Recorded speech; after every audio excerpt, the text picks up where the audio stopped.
we keep on repeating one super important word, the keyword, and it's the community, education, and collaboration. Actually, those are 3 keywords. And that's exactly the topic that I'm going to explore in a greater depth with 3 amazing speakers and the panelists. So, gentlemen, please join me on stage. Michal Gula, co-founder of Free Dice. Let's give him a clap. Olaf Freya, Chief Strategy Officer, Intergeo. Olaf, welcome. And Matthew, welcome. Gentlemen, please grab your seats. Thank you. Olaf, okay, Thank perfect. So, we're going to do this panel discussion in a slightly different manner. There will be a couple of different sections. And just to open that section, I'm going to introduce it with a hot take. And you can decide yourself, along with the panelists, whether you agree or disagree with that take. Okay? So I'll start with the first take. We'll be talking about the community. So the hot take is, community isn't a buzzword. It's critical for the success of our industry. Agree or disagree? Again, let's wait for a few moments. As you can see, on purpose, we didn't put there like the third option, like, it depends. No, you have to pick the stance. Okay, go ahead. 9 votes in, 13 votes in. Nobody wants to question that stance. Perfect. So I'll turn it over to you. Matthew, let's start with yourself. Community isn't a buzzword. It's critical for the success of our... Agree, disagree? Someone disagreed. I can't believe it. No. Yeah, agree. Do you need comments on it, or just agree or disagree? We're gonna elaborate on that. Olaf, what about yourself? Yeah, of course, I agree. Okay. I'd like to disagree just to keep it like, you know. Okay, can you sit a bit more far away from me? Yeah. No, of course I agree. Perfect. So I think we've got a really strong alignment that the community is absolutely essential. But a really important thing, and I'll just ping this question over to you and we're going to elaborate on that. What does community mean to you in the context of the 3D technologies? Let's start with you, Michael. Community in the industry is, for me, something like if you have a government and it doesn't do their job well, then you need like NGOs and like separate non-profit organizations that are doing job instead of the government, and they are doing well. Communities in industry, for me, it's something similar because educational system is not able to just catch up with all the progress in our industry. So I think community is something that needs to fill up. Mm-hmm. So it's self-organized sort of like organism stepping in to fill in certain gaps. Cool. Building up on that, Olaf, why do communities actually matter, and especially in the context of the 3D technologies? Yeah, so community, from my point of view, is a multiplier of the innovations. You know, it's very important to come together to see what are the current trends and what you can do with this. You know, and that means it's more or less turn individual insights into collective impact. And I guess this is something which is really critical and crucial at the moment. So we have a lot of opportunities out with now currently with the AI, and yeah, we have no time to discuss how to use it, and especially not discuss it in silos, how we can get the best out of it. So we have to collaborate because we as a society have no time. So we have a challenge to get the things done for a better future, for a sustainable future. So and this is how community can contribute on that.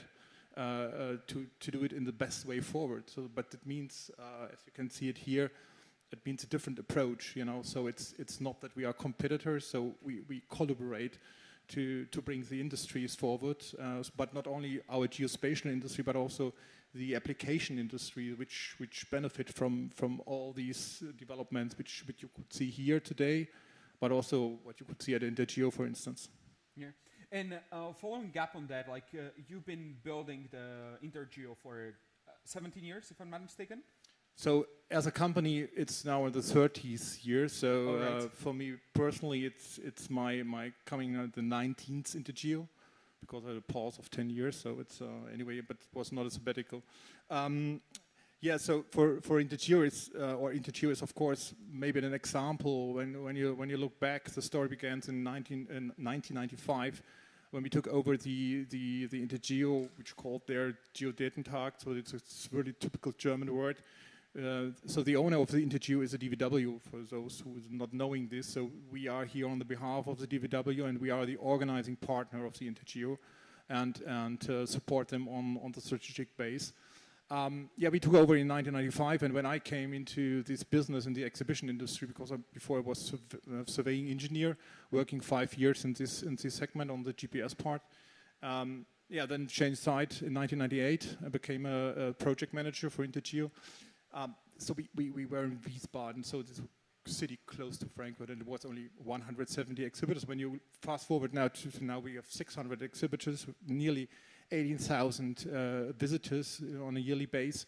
So when you look what is the contribution, we generate 250K meetings at our 3 days show. So that means it makes a lot of contribution on that.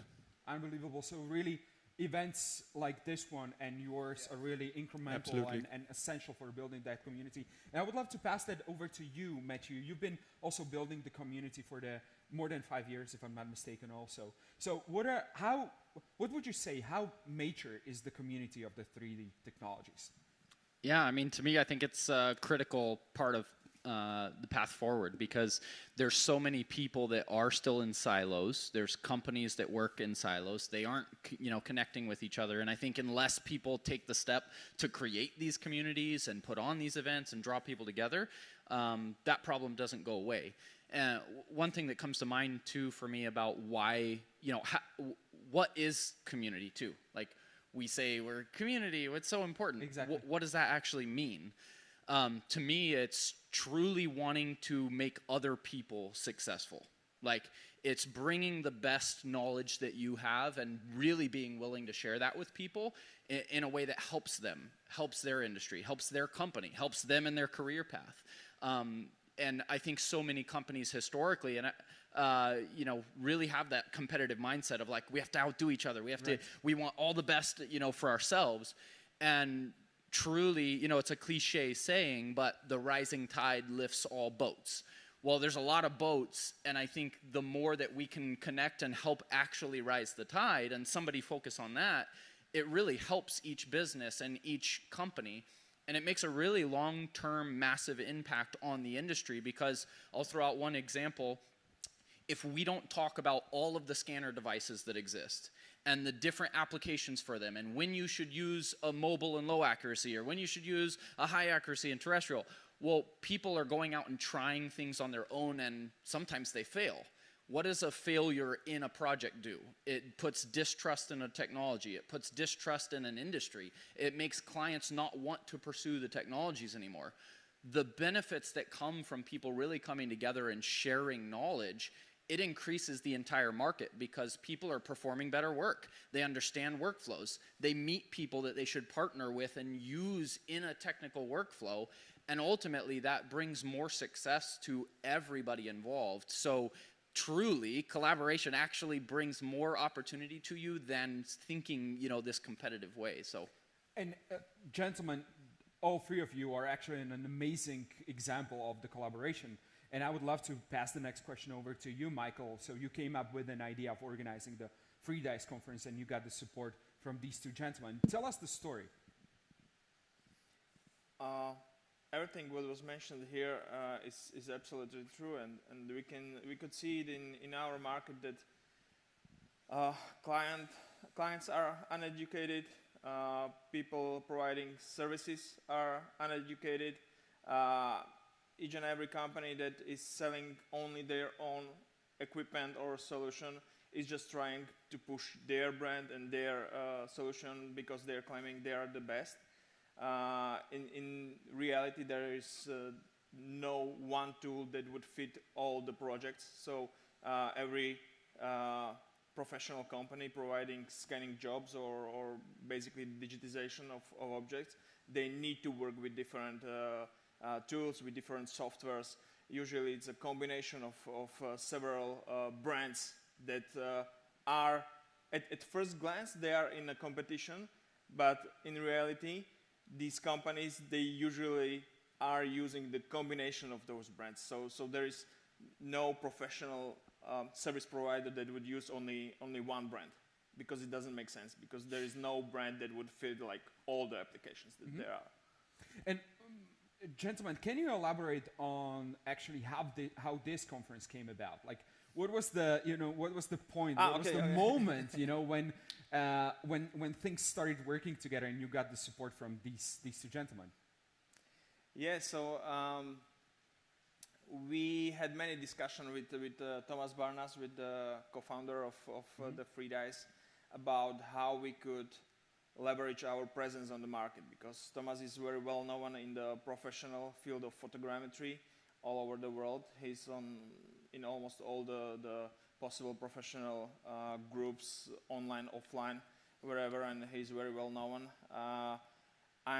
For the last 3 years, I've been doing a lot of work on LinkedIn, building the community around 3D, mainly reality capturing, but also other applications. So we were just discussing like how we could leverage this, not only for us, but like mentioned community as a whole, how we could educate more on the market, on yours, theirs clients, and just to help the industry back, because we did the hard work with being known, and now it's time for us just to pay back and just to help the industry to rise, because I don't know, like laser scanning, for example, it has been on the market like maybe 30 years, Matthew. It's maybe 30 years or more, right? But we still can see that clients are not educated enough, like architects or designers. They sometimes have like zero information about what's possible to do with the laser scanning. So we just said like, okay, let's help the market to educate and to bring industry up, and just to help spread the industry and make more jobs possible there. Cool. And I'll pick on that point that you made over there, the education. Matthew, you've been running a successful podcast and also the events, like the annual conferences, and along with some others. Can you tell us the learnings? Like, what type of education works towards the clients, towards the community? Share some insights with us. Sure, yeah. I mean, there's so much opportunity to educate. To me, we see a lot of opportunity with media, right? Social media, and using content creation as a form of education, because everybody's online somewhere. And I think our industry in whole, all the built environment industry, construction, architecture, engineering, typically are pretty bad at that. And so one easy path is creating case studies, creating examples of how a technology is used on a project, the lessons learned, the failures along the way, what the outcome is, what the ROI of a job is. Those things educate both the users who are trying to just now adopt scanning, right? Adopt a tool. They need to know why they would pick a certain tool. And then those same case studies also help the end clients, the owners, the people who own the project, that they don't know if they should hire you. They don't know if they should adopt a tool. If they have the case study that shows the project, shows the ROI, well, now the client is going to say, hey, I actually am interested in that too. So one piece, one medium, one case study, whether it's a written paper, a blog, a video, that piece of content can educate everyone who needs to adopt the tool, who should be using it, who should be funding it.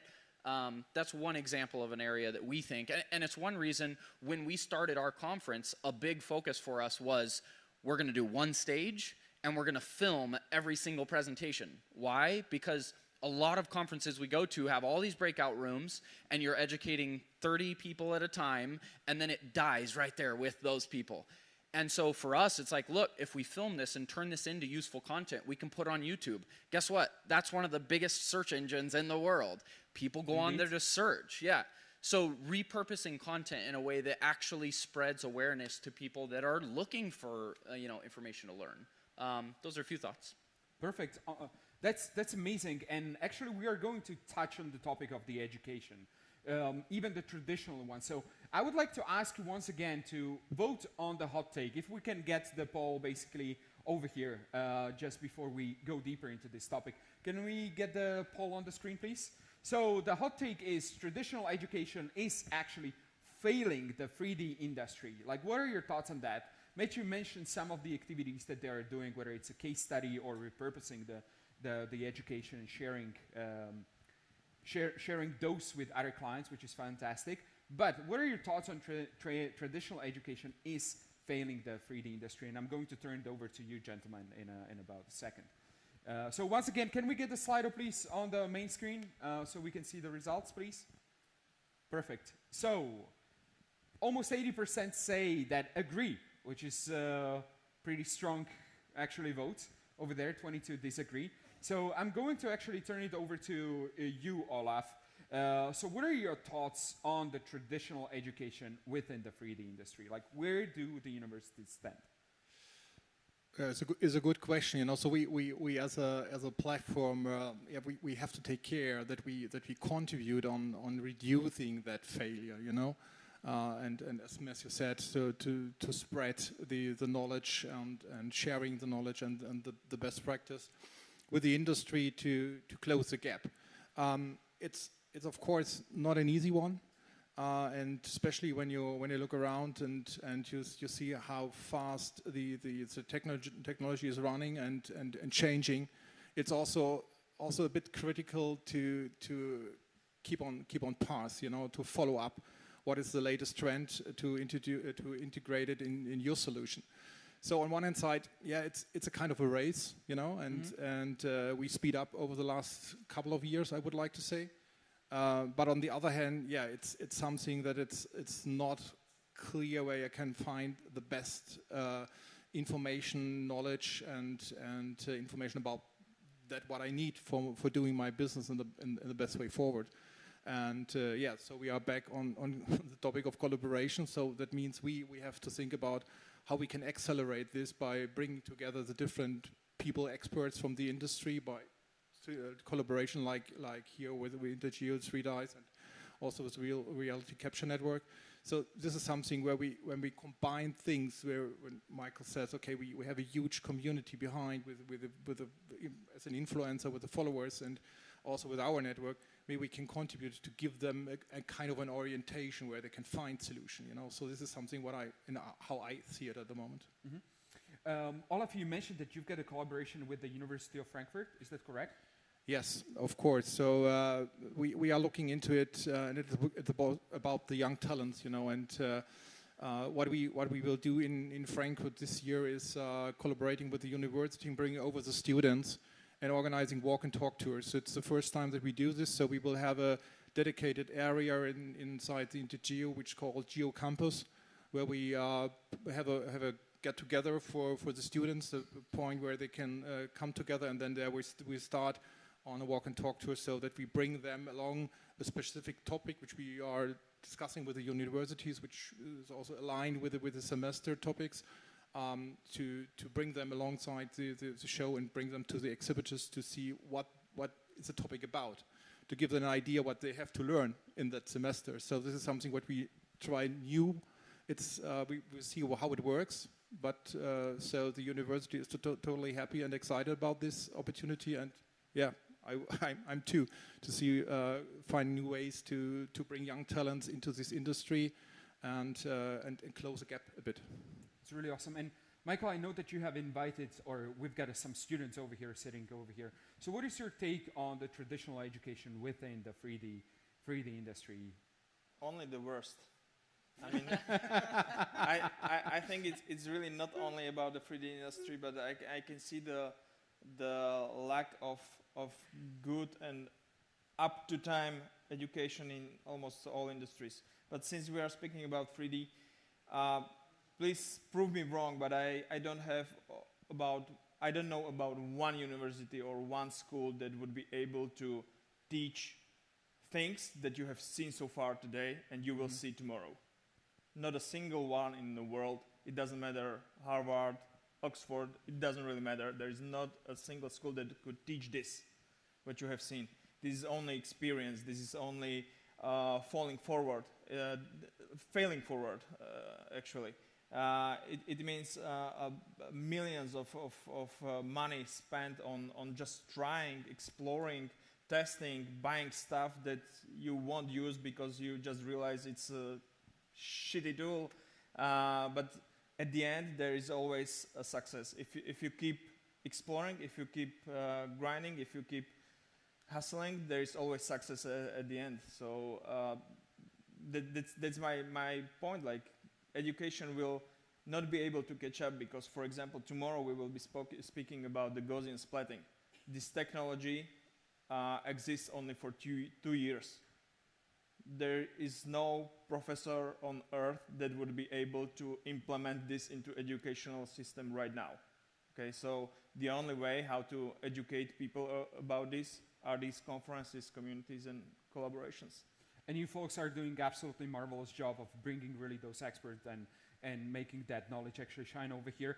And this is very interesting, more of a comment rather than question. It is needed to, and I'll quote unquote it, it is needed to educate not just professionals from the field, but the public community as well. Sharing know-how is the best way to grow the whole industry. I think this is a really beautiful comment. And I'll touch on this point a little bit more with you, Matthew, because you said that you repurpose a lot of the content and you share it publicly on YouTube. Can you share some of the stats? How many people are you able to actually reach via the channels, whether it's a YouTube podcast or whatnot? Well, a lot. I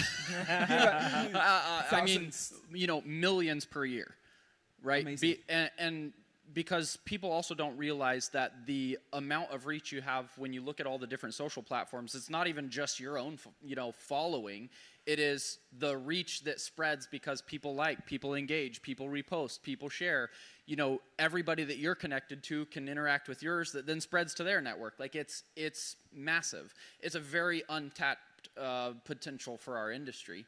That's why it's such a focus for us. And our goal isn't just doing it for ourselves. It's like bringing awareness to the benefits that can bring to everybody. Everybody should be doing more of it. More content, documenting process. And you've seen some of it in presentations earlier today. I was impressed with how much they were documenting some of their jobs. They're out there filming the drone. They were seeing it under bridges.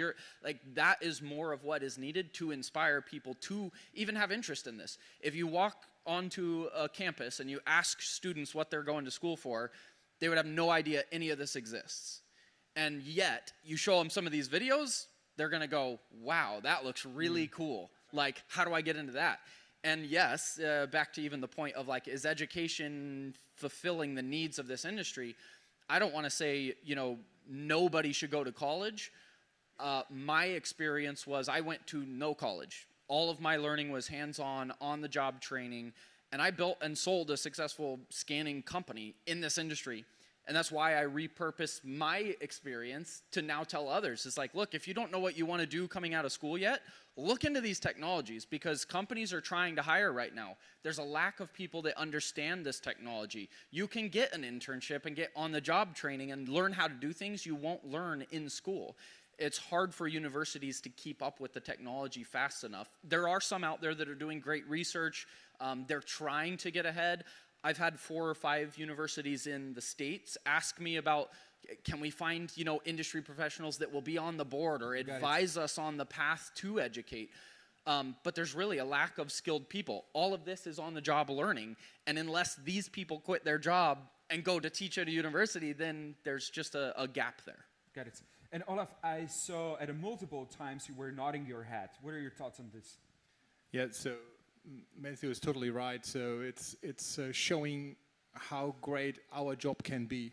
I guess this is the transferring the fascinating job we can do, and this is something what we have to pull out and what we have to share with the entire community, and especially to these young guys. So and what you said. Okay, when you look at the traditional thing, so this traditional surveyor is boring, so look at these guys on the street with their vests and so on and so forth.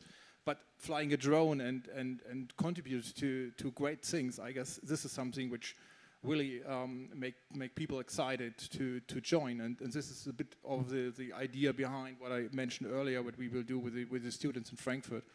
So and this is of course needed, and therefore you need a reach, So it's and this is the reason also why I'm saying, okay, we have a huge reach like Matthew's.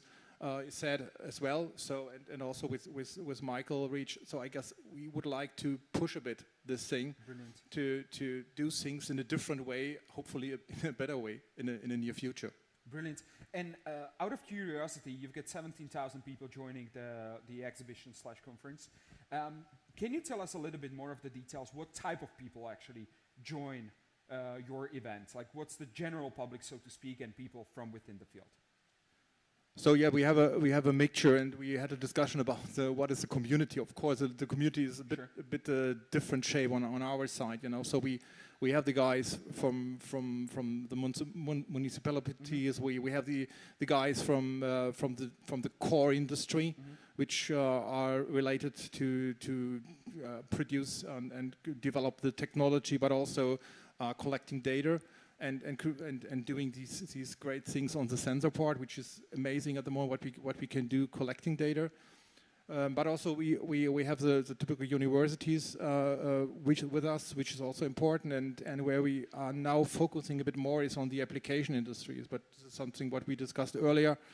So we have to bring it out and say, look, here you find the technology and the solution, what you make your business easier and more efficient. And I had a discussion a bit earlier with Matthew, and we agree on. So what we as our geospatial community more or less missed is having a special, like me, when I studied a semester on marketing. So we are not able to promote ourselves on the best way forward, and so that it's a bit of a it's something what I say it's not the best way that we are having these great things with us, but are not able to share with the community, to address the community, to be part of these great things what we can do for a near future. Thanks so much, Olaf. And we've got a probing question from the audience, so thanks so much even for tougher questions, and I'll pass it over to you, Michael. So community is nice. Again, I'll be quoting. Community is nice and all, but how can I protect myself from being fooled and ripped off when I provide my knowledge and know-how? What's your take on that? There's a big difference between information and skill.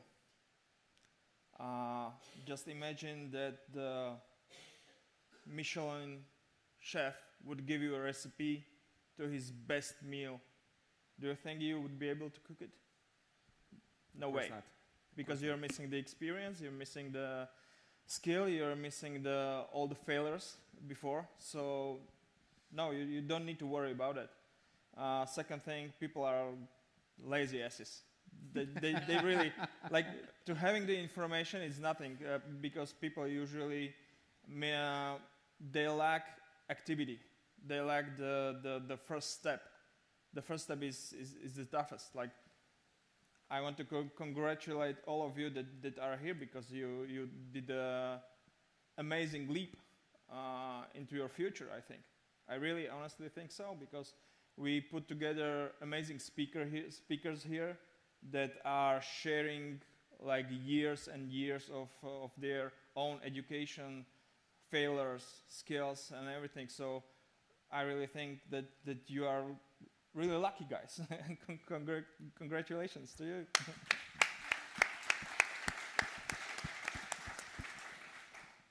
Having said that, we've got one more hot take. And we're just basically touching on it in the past couple of questions. And the last hot take we want to know your opinion on is the 3D tech world doesn't need more tools. It needs better training. So what are your thoughts on that? Disagree or agree? So this is more of an equal split. Okay, disagree. 56%, 50-50. Very interesting. Like this. The other two were really, just it was very clear. But over here, we can say almost 50-50, almost half-half. All right, I'll just pass it on to you guys. What are your thoughts on this? Like, let's do a quick round. Agree, disagree. It does not need better tools. It needs better training. Absolutely. So better training. Okay. Yeah, likewise, better training. Better training.